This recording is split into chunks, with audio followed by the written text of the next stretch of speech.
What's going on, guys? JPP2 here. Hope you guys are enjoying your Wednesday.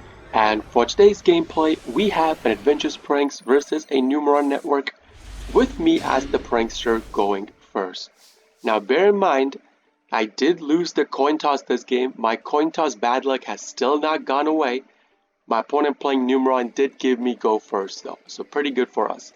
Now my starting hand is pretty good, but the only down part is I need to start with Roxy, so I need to banish one card from my hand. And ideally, you want to have some other banish aside from the hand traps.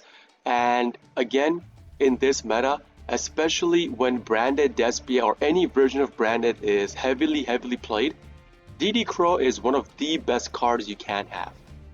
But in this specific situation, I need to keep my hand traps.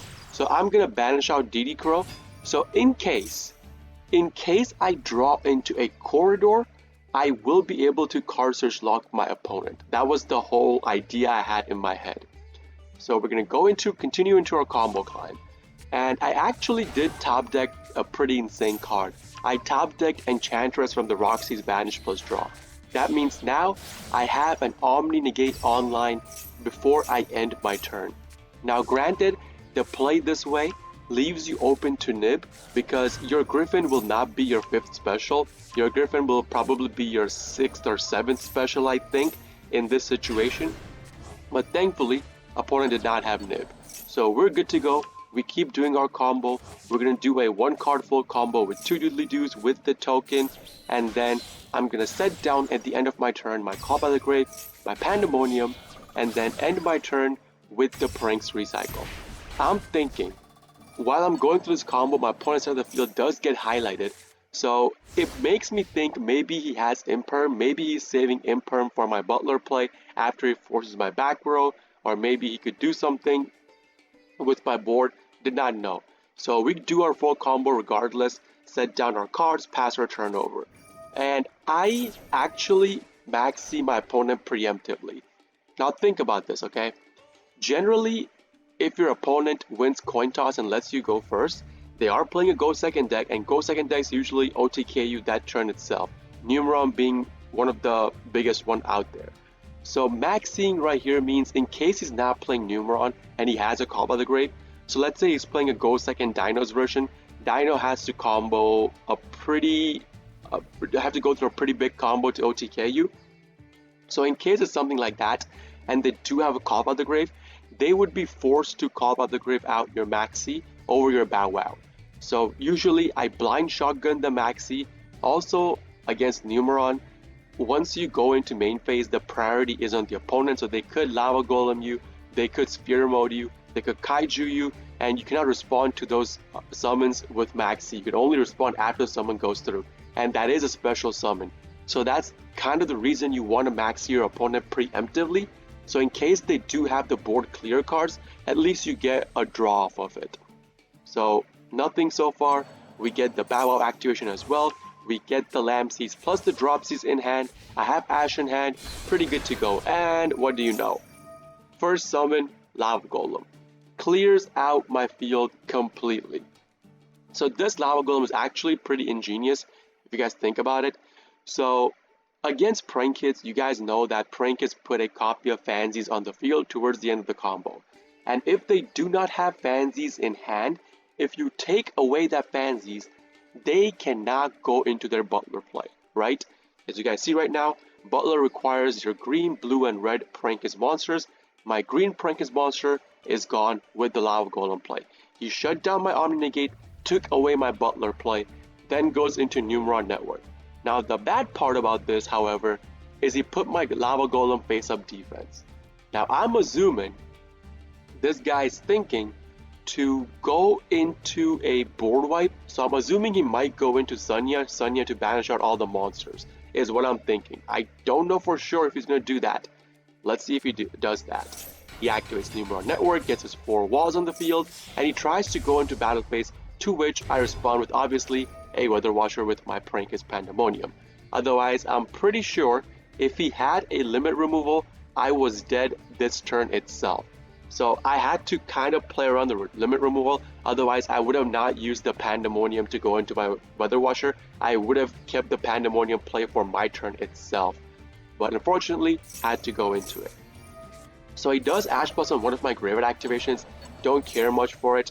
And I also tribute out my Weather Washer and not use my Meowmoo.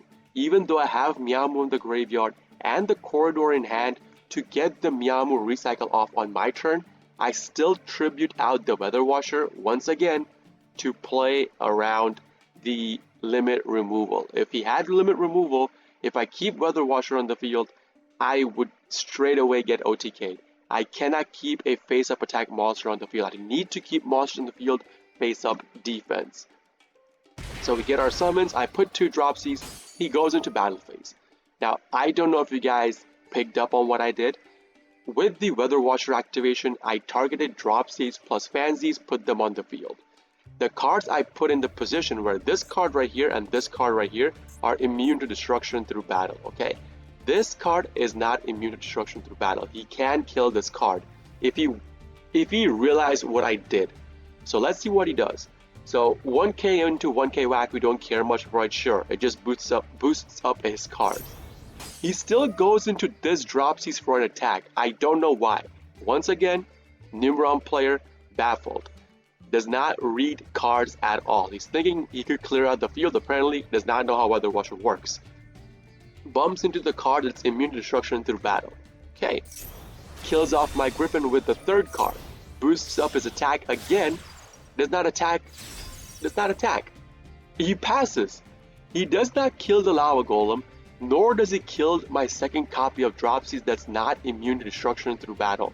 He's thinking the 1k burn might help him somehow. This guy went as far as to not even go into Sunya.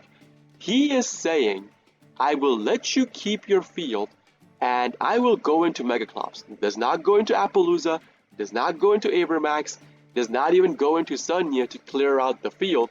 Says, I'm going to go Megaclops. If you can beat over it, I will give you the game. That's what this guy is telling me right now. So again, a free summon that's left on the field for us. Good for us. So at that, he ends his turn with that. Lava Golem works for 1000. Don't care much for it. First summon obviously is totally awesome. With that, I put the Corridor, recycle out the Enchantress. Then I activate my Faithful Adventure, search for Enchantress again, and pitch Enchantress. So I'm just doing this in case I need more damage on the field. With that, I activate Pranks, get myself a token. Keep in mind, guys, I'm not committing my normal summon to the play. I want to do this without committing my normal summon to the play. The token plus my Prankist monster go into my Doodly-Doo, activate the Graveyard, Chain Block, search for a place, pitch out a Lamseys, get my copy of Roxy's, and with that, we link off into our Goddess by taking the opponent's Megaclops as well. So that gets rid of that monster. Goddess, this is pretty much enough lethal for on the field for me to lethal my opponent with anyways. But I am still going to normal out my Roxy's in case something does happen. Now keep in mind, this guy has stayed in this game so far, banking on the hopes that he can negate the battle phase.